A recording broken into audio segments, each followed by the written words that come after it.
Hello everyone.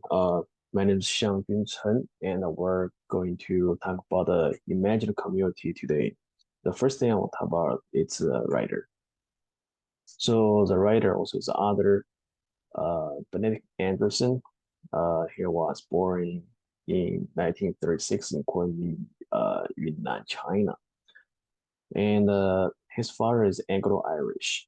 And the reason why I think Anderson born in China because his father's job. By that time, his father is officially with China's maritime custom. So born in China, that means he's Chinese citizen. So he's Irish citizen. And Anderson is best known for his 1983 book, Imagine the Community. So that's what we're going to talk about today. So before we start, give more details, I want you to think about the three questions. So first of all is what exactly is a nation? What characterize a nation, and can we belong to two nations in today's world? And if you want to understand why is it imagined community, the first thing you need to understand the difference between now and the permanent time in terms of belong to a nation community. So if you ask a person 300 years ago, and what are you? And the answer will be I'm a Christian or I'm Jew. And also the person will be answer for from hey, I'm from this area and or she's from this area, so it's by the area or called um, religion. So so the way people in the past answered it in this question is show them didn't really have a knowledge say or have no idea say which country they belong to, which nation they belong to. So like if ask people today, and they will say, "Hey, I'm from China," or "I'm from U.S. nation," or something like that. So reason for the because by that time, empire, the border of empire is not stable. It's not stabilized because, for example, if a country's king decide his daughter to marry B country's king's son, and then the A country's king's border maybe will be shift, something like that. So the border actually is not stable. So the people actually don't really say I belong to this country, or this nation. So just by that time, just for by religious. So I'm Christian, Jew, or by areas. So as a result, they use the religion and the area to identify themselves. So as time passed around the 18th, 19th century, adherence to religion believer are dropped, and the people in linguist community increasingly develop a sense of community. And the result, imperial cohesion is challenged, and the citizen of imperials increases them to live in their own nation community. Then the nation movement is born. Why is the nation? So the nation is an imagined politic community because it has clear name and sovereignty. And according to Anderson, it is imagined because for the people in the community, it is impossible to know everyone in the community. Yet each one of them feel they have connection with each other.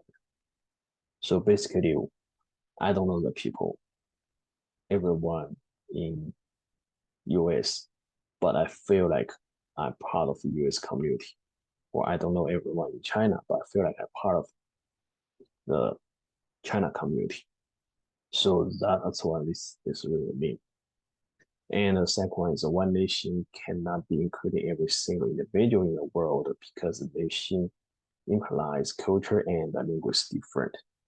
So basically, each nation speak different language and also have different cultures.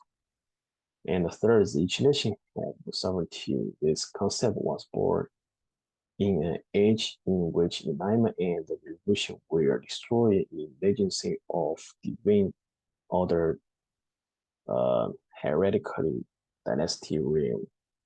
So the people in the same nation feel they are equal because their culture and language are same.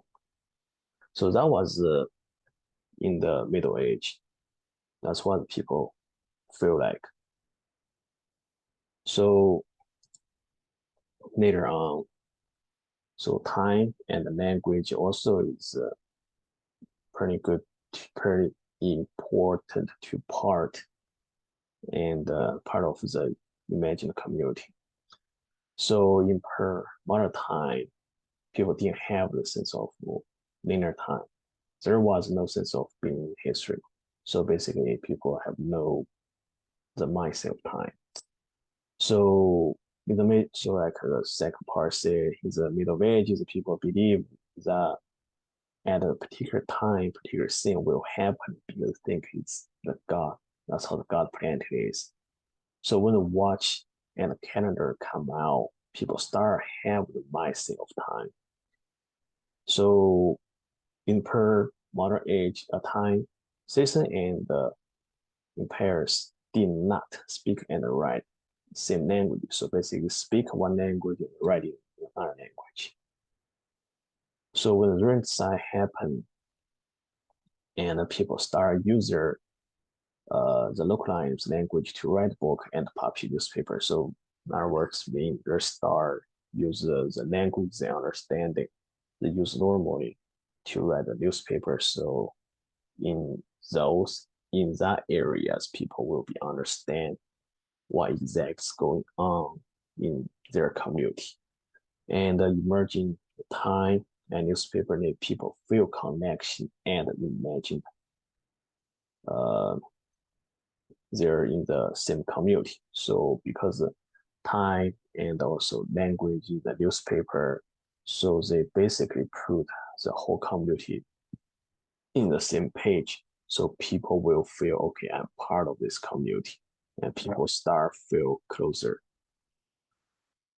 And so the last question for this course is, hey, can we belong to two nations? So for my so this is a no right answers, no wrong answer. But for me, yes, we do can part of two nations in today's society, in today's world. First of all, because the internet has come up, the internet bring everybody together.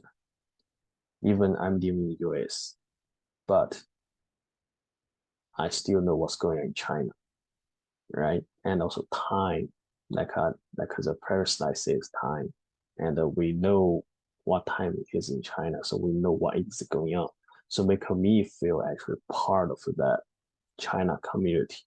But same times I'm living in the US, and but the things go around me, everything through internet about US, I'm actually in there and I feel those things. So I also part of US community.